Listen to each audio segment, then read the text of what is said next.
السلام عليكم ورحمة الله وبركاته. وأنا عبد القادر حشا maanta waxaynay wadaa barnaamijka tuuji maskaxdaada qaybtiisa koowaad oo ah tartanka quruxda gabdhaha Soomaaliyeed iyo gabdhaha Itoobiyaanka. Okay, ku soo dhawaada fiidiyogeena cusub.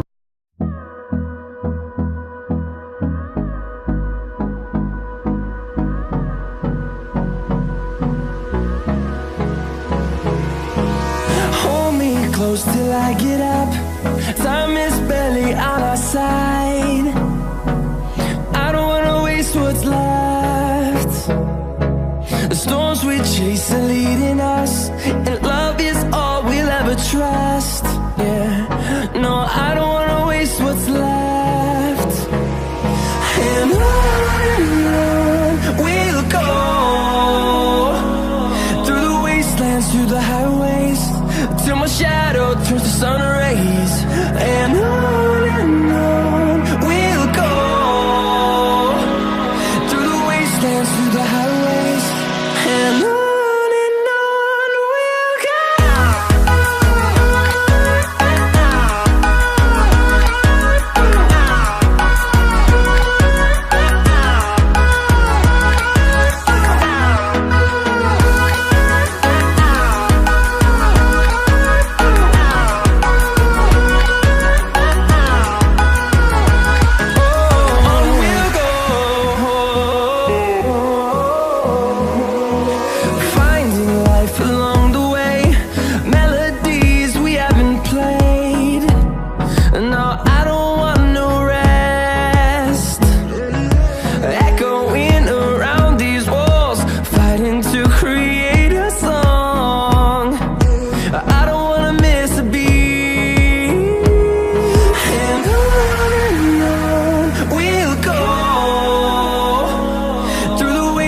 Through the highways, till my shadow turns to sun rays.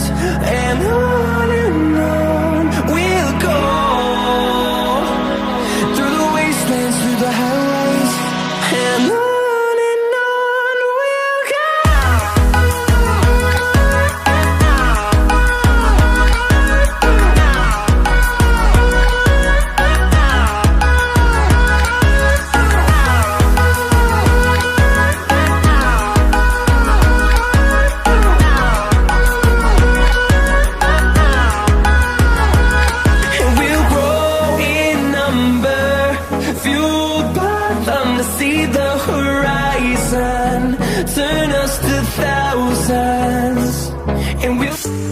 anigu wallahi markaan daawaday sawiradan ama fiidiyogan sawirkii ugu horeeyay cajibiye wuxuu ahaa sawirkanna waxaa iskale gabadh Soomaaliyeed.